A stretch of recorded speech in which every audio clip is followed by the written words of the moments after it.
Hello दोस्तों, आप लोग कैसे हैं। मुझे उम्मीद है कि आप लोग जो अपनी तैयारी है उसे कंटिन्यू रख रहे होंगे। भले आपका पेपर पोस्टपोन हो चुका है, लेकिन आपको अपनी तैयारी कंटिन्यू रखनी है, जिससे कि अभी तक आपने जितना पढ़ा है वो रिवाइज होता रहे। और ऐसा ना हो कि आप लोग 10-15 दिन अपना पढ़ाई छोड़ दें और फिर आपको बाद में चलकर दिक्कत हो। इसलिए अभी तक आपने जो भी पढ़ा था 3-4 महीने में, उसे रिवाइज करते रहिए और अपनी पढ़ाई को कंटिन्यू रखिए। काफ़ी लोगों के लिए एक नया टॉपिक आया था फॉरेस्ट्री में, जो कि फॉरेस्ट मैंजुरेशन है। काफ़ी लोगों को इसके बारे में नहीं पता कि फॉरेस्ट मैंजुरेशन में क्या होता है और हमें क्या पढ़ना चाहिए। इसीलिए मैं आपके लिए फॉरेस्ट मैंजुरेशन का टॉपिक लेकर आया हूँ, जिसमें मैं बताऊँगा कुछ इंपॉर्टेंट टॉपिक्स जो आपको पढ़ने चाहिए, और शायद 2-3 क्वेश्चन इस टॉपिक से आएँ तो आप लोग एग्जामिनेशन में उसे सही से अटेम्प्ट कर पाएँ। तो देर ना करते हुए अपनी वीडियो स्टार्ट करते हैं।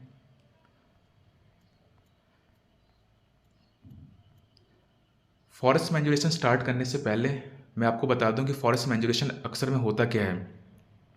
मेजरेशन का मतलब हो गया आपको कोई चीज़ मेजर करनी है, चाहे आपका लेंथ हो गया, चाहे एरिया हो गया, चाहे वॉल्यूम हो गया। आपको क्या करना है, कुछ ना कुछ इसमें मेजर करना है। लेकिन हमारा टॉपिक क्या है, फॉरेस्ट मेंजुरेशन। अब फॉरेस्ट में हमें क्या लगाना है, मेंजुरेशन लगाना है। तो फॉरेस्ट में क्या चीज़ होती हैं, फॉरेस्ट में क्या होते हैं, हमारे ट्रीज होते हैं। तो हमें ट्रीज के लेंथ को नापना है, उसके डायमीटर को नापना है, उसके वॉल्यूम को निकालना है। अगर हम ट्री काटते हैं या फिर ट्री खड़ा है तो उसमें लकड़ी कितनी निकल सकती है, मतलब उसमें वुड की क्वांटिटी कितनी है, उसमें कितना वॉल्यूम आएगा, उसमें कितना मीटर क्यूब हमारा वॉल्यूम निकल सकता है। तो ये सारी चीज़ डिटरमाइन करने के लिए हमें एक सब्जेक्ट पढ़ना पड़ता है फॉरेस्ट्री में, जिसे हम क्या बोलते हैं, फॉरेस्ट मैंजुरेशन। जैसे कि आप लोग कोई भी चीज़ प्लान करते हैं, चाहे घर बनाना हो गया तो आप अपना प्लॉट लेते हैं, उसमें उसकी लेंथ हो गई, उसकी ब्रेथ हो गई, उसकी गहराई हो गई, उसमें क्या क्या चीज़ें रूम्स बनाने हैं उसका मेजरमेंट लेते हैं। तो सेम इसी तरीके से हमें ये भी चेक करना होता है कि जो फॉरेस्ट है, उस फॉरेस्ट में हमारी जो ट्रीज़ हैं उसकी ग्रोथ कितनी हो रही है। हर साल कुछ ना कुछ ग्रोथ होती है, उसकी लेंथ बढ़ती है, उसका जो आपका गर्थ होता है, सरकमफ्रेंस होता है, वो बढ़ता है। तो ये सारी चीज़ें मेजर करने के लिए हमें क्या पढ़ना पड़ता है, फॉरेस्ट मैंजुरेशन।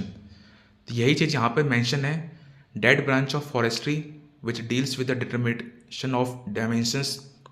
चाहे आपका डायमीटर हो गया, हाइट हो गया, एरिया हो गया, वॉल्यूम हो गया, कितना इंक्रीमेंट हो रहा है, कितना उसका गर्थ बढ़ रही है। साल दर साल आपको पता ही है, जो एनुअल रिंग्स होती हैं ट्रीज़ की, उसमें इंक्रीमेंट होता है। उससे क्या होती है, पेड़ की जो चौड़ाई होती है वो बढ़ती है। साथ साथ आपका एपिकल मेरिस्टेम टिश्यू की वजह से क्या होता है, आपकी जो लेंथ है वो भी बढ़ती है, रूट्स की लेंथ बढ़ती है। तो जितना भी इंक्रीमेंट हो रहा है, चाहे वो सिंगल ट्री में हो या पूरा फॉरेस्ट में हो गए, इसको मेजर करने के लिए हमें क्या पढ़ना पड़ता है, फॉरेस्ट मैंजुरेशन। आई थिंक आपको समझ में आ गया होगा कि आपको फॉरेस्ट मैंजुरेशन क्यों पढ़ाया जा रहा है। तो ये बेसिक सी डेफिनेशन हो गई फॉरेस्ट मैंजुरेशन की। अब आइए देखते हैं कि इसका ऑब्जेक्टिव क्या है, क्या पर्पस है जिसकी वजह से हम लोग फॉरेस्ट मैंजुरेशन पढ़ रहे हैं। सबसे मेन बात आती है बेसिस ऑफ सेल, चाहे वो बायर्स हो गया चाहे सेलर्स हो गया। आपको पता ही है कि काफ़ी ऐसे ट्रीज़ हैं जिनका हम अलग अलग चीज़ों में यूज़ करते हैं, चाहे पेपर बनाने में हो गया, फिर चाहे उस लकड़ी को हम लोग अपने घर के फर्नीचर बनाने में यूज़ कर रहे हैं, या फिर उसमें से कुछ हम चीज़ें निकाल रहे हैं, वुड निकाल रहे हैं, या लकड़ी जलाने के लिए लेकर आ रहे हैं। तो लकड़ी को बेचना है तो कैसे पता करें कि लकड़ी में कितनी निकलेगी उस पेड़ से। तो उसे पता करने के लिए हमें क्या नापना पड़ेगा, उसका वॉल्यूम नापना पड़ेगा। तो अगर हम वॉल्यूम नाप लेते हैं तो हमें ये अंदाज़ा लग जाएगा कि इस लकड़ी को हम बेचेंगे तो इसमें से लकड़ी कितनी निकलेगी और कितने रेट में बेचना चाहिए। इसलिए बायर और सेलर दोनों के लिए आपको क्या पता रहना चाहिए, आपको उसका वॉल्यूम पता रहना चाहिए। तो जब ट्रीज़ की एज पूरी हो जाती है, अगर ट्रीज़ की एज पूरी हो जाएगी तो अगर वो जंगल में ट्री खड़ी रहेगी तो क्या होगा, आने वाले टाइम में वो धीरे धीरे सड़ना स्टार्ट हो जाएगी और उसकी लकड़ी ख़राब हो जाएगी। इसलिए वन विकास निगम क्या करता है, उस लकड़ी को काट कर उसे डिपो में ले जाके बेच देता है। तो बेचने के लिए उससे पहले क्या निकालना होता है, हमें उसका वॉल्यूम निकालना होता है। वॉल्यूम पता रहेगा तो हमें पता रहेगा कि उसमें कितनी लकड़ी निकलने वाली है, और उसका पर मीटर क्यूब एक प्राइस डिटरमाइन पहले से होता है, उस रेट से मल्टीप्लाई कर देंगे तो पेड़ की कीमत आ जाएगी। ठीक है। बेसिस ऑफ मैनेजमेंट, अगर आपको ट्रीज मैनेज करना है कि ट्रीज़ की ग्रोथ सही से हो रही है या फिर नहीं हो रही, उसमें कोई इन्फेक्शंस तो नहीं लगे। अगर साथ में जो ट्रीज़ हैं वो अच्छा ग्रोथ हो रहा है लेकिन कुछ ट्रीज़ में ग्रोथ नहीं हो रहा, तो हमें अंदाज़ा लग जाता है कि इसमें कुछ ना कुछ कमी है, कुछ बीमारी है, इसको प्रॉपर न्यूट्रिशन नहीं मिल पा रहा। इसलिए फॉरेस्ट को मैनेज करने के लिए हमें क्या चाहिए, मैंजुरेशन पढ़ना पड़ता है। बाकी रिसर्च पर्पज़ से भी आपको पता ही है, काफ़ी रिसर्च होती रहती है। कुछ नया हाइब्रिडाइजेशन हो गया, कुछ जेनेटिक वेरिएशन हो गया, ट्रीज़ की ग्रोथ में क्या कमी रह गई। तो जितनी रिसर्च पर्पस होते हैं उसमें भी आपका मैन्युरेशन यूज़ होता है। बाकी प्लानिंग में भी होते ही, आपको पता ही है। तो ये सारी चीज़ें हो गई जिसकी वजह से हमें फॉरेस्ट मैन्युरेशन पढ़ना पड़ता है। अब बात आती है कि आपकी एक्यूरेसी। तो आपको डिफरेंट डिफरेंट मेथड्स पढ़ने पड़ते हैं। आपको लेंथ मेजर करनी है, आपको डायमीटर मेजर करना है। तो आपके पास कुछ इंस्ट्रूमेंट्स भी होते हैं, चाहे आपका ट्री कैलिपर हो गया, चाहे डायमीटर टेप हो गया। तो अलग अलग इंस्ट्रूमेंट से अलग अलग एक्यूरेसी आएगी।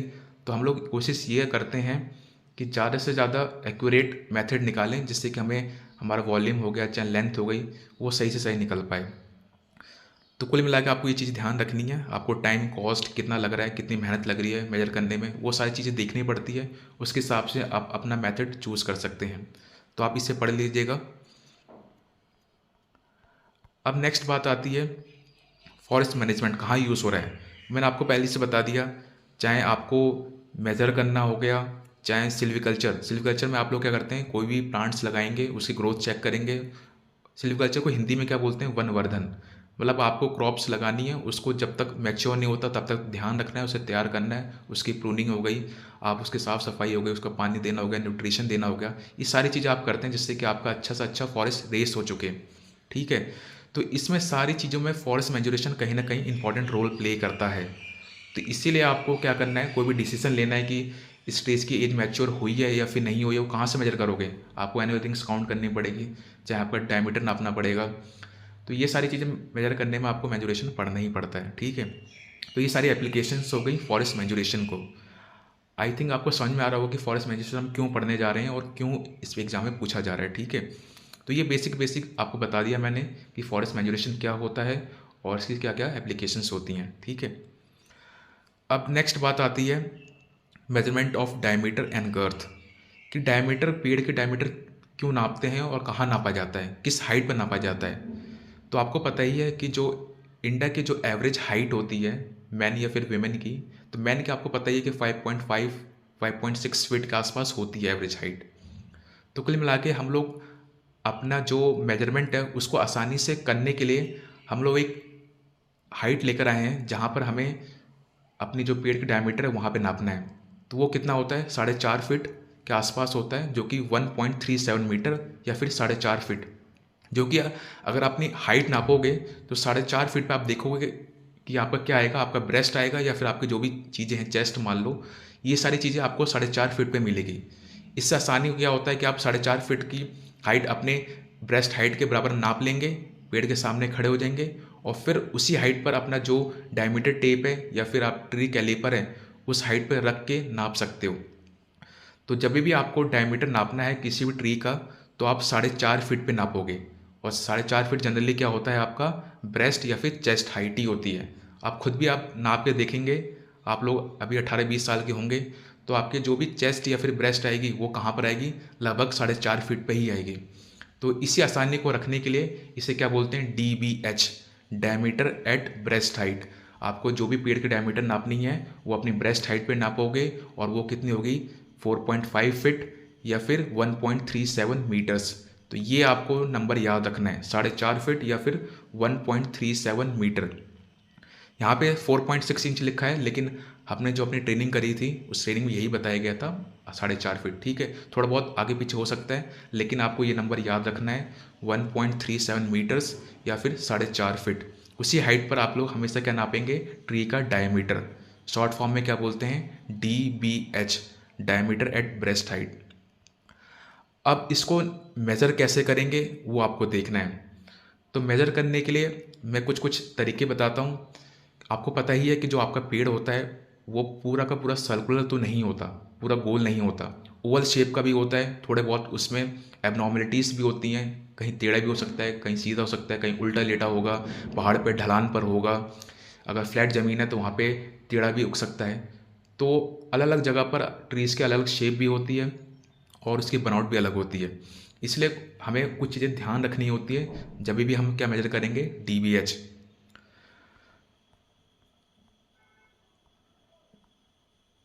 Reasons for adopting BH, breast height नापने के लिए मैंने बता दिया।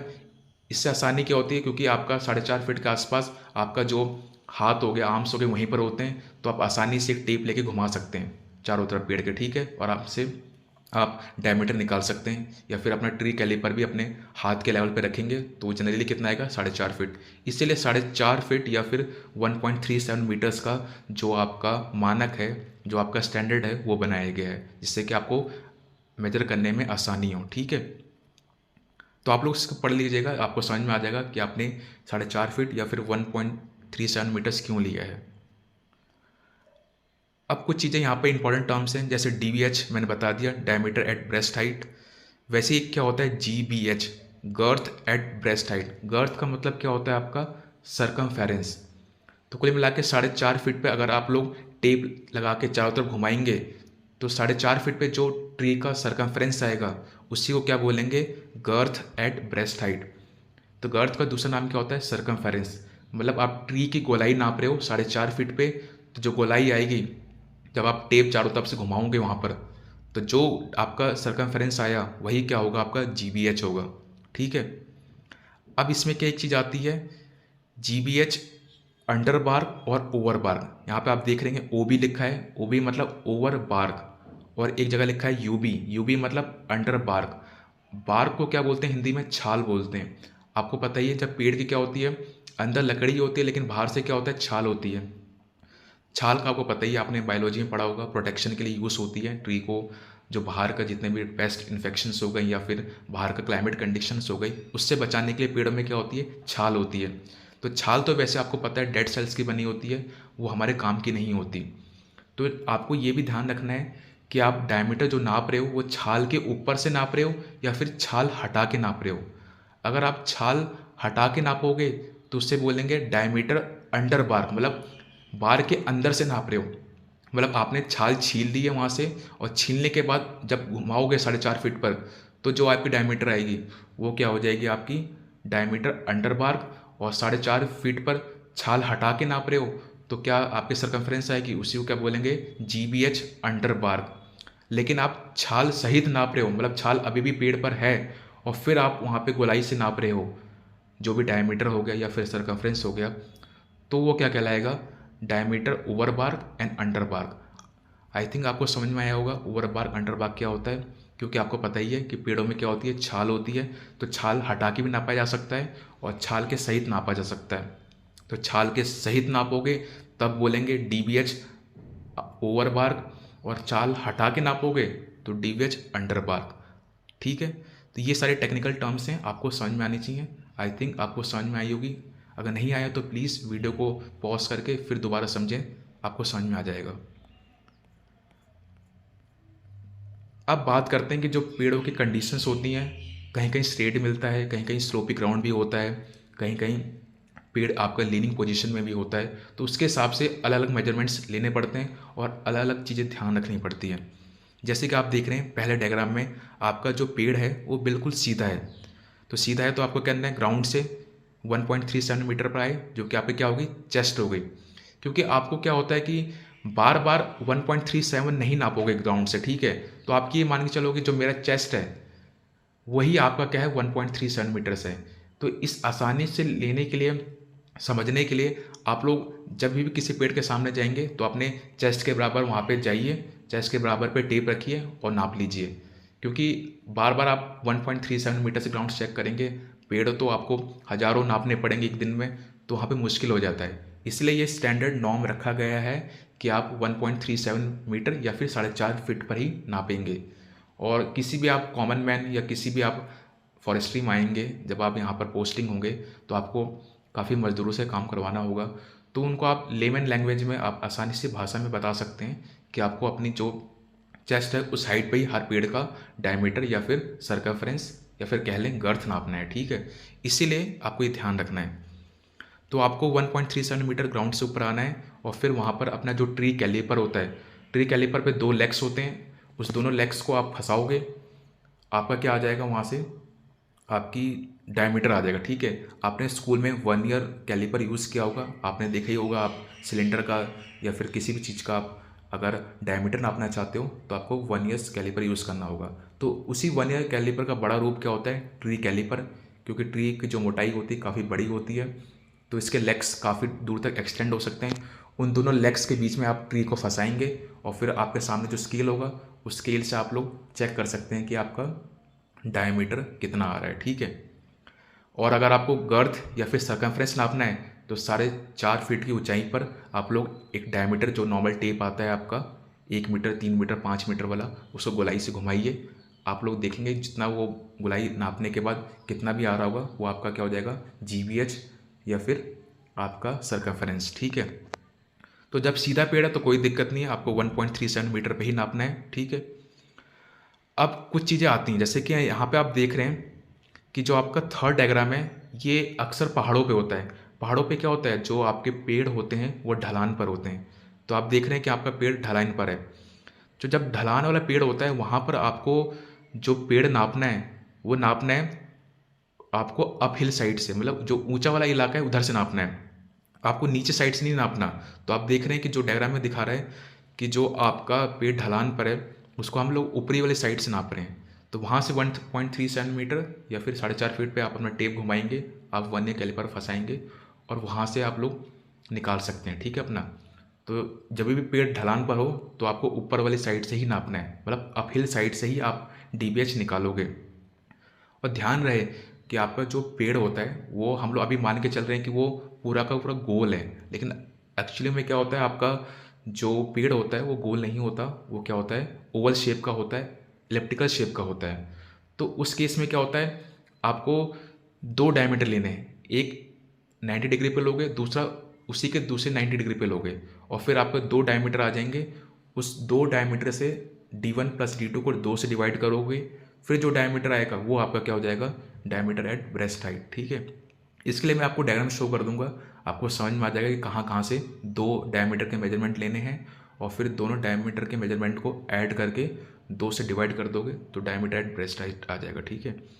तो आपको ये ध्यान रखना है कि जब पेड़ स्लोपी ग्राउंड पे हो तो आपको ऊपर वाले साइड से मेजर करना है।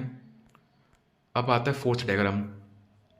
अब फोर्थ डायग्राम में आप देखिए कि आपका जो क्या चीज़ दे रखी है, इसमें आपको वही है, अगर कभी कभी ऐसा होता है कि आपका जो पेड़ होता है ना वो 2 हिस्सों में या 3 हिस्सों में बढ़ जाता है।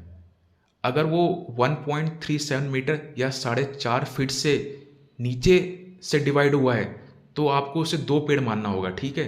आपको 4.5 हाइट फीट पे जाना है, मतलब अपने चेस्ट हाइट पे जाना है, और देखना है कि जो पेड़ जहाँ से वो 2 हिस्सों में बढ़ रहा है, अगर वो हिस्सा 4.5 फीट से नीचे आ रहा है तो आप मान के चलिए वो पेड़ 2 काउंट होंगे, तो आप दोनों का अलग अलग नापोगे, ठीक है। लेकिन कभी कभी क्या होगा, 4.5 फीट के ऊपर से वो पेड़ 2 हिस्सों में बढ़ता है, वहाँ से 2 उसके अलग से ब्रांचेस निकलती हैं, तो उन्हें एक ही पेड़ माना जाएगा।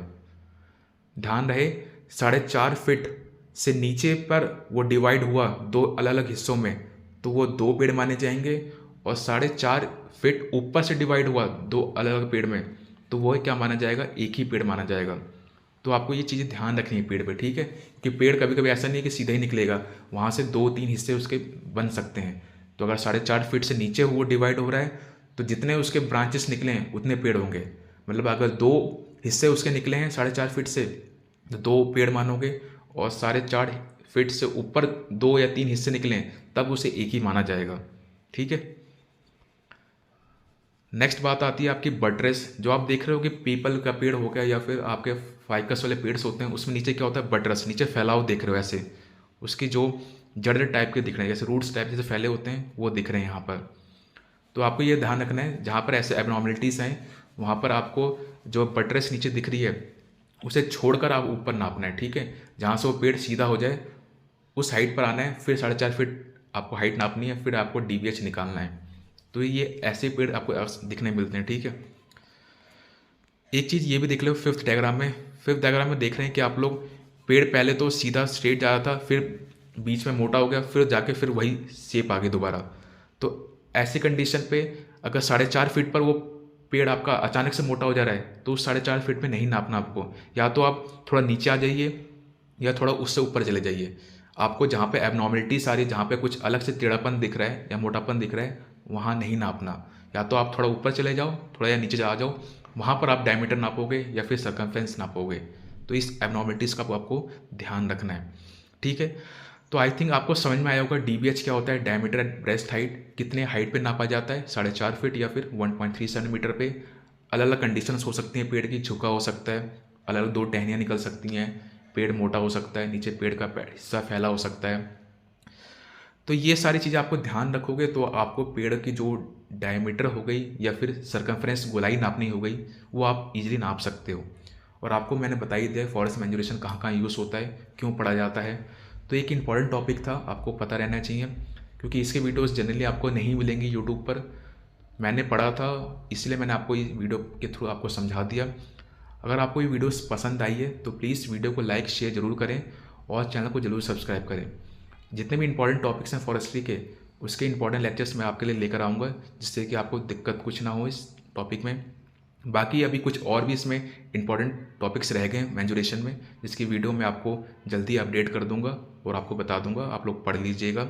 आई थिंक आपको ये समझ में आया होगा। ठीक है guys, thank you guys for watching this video.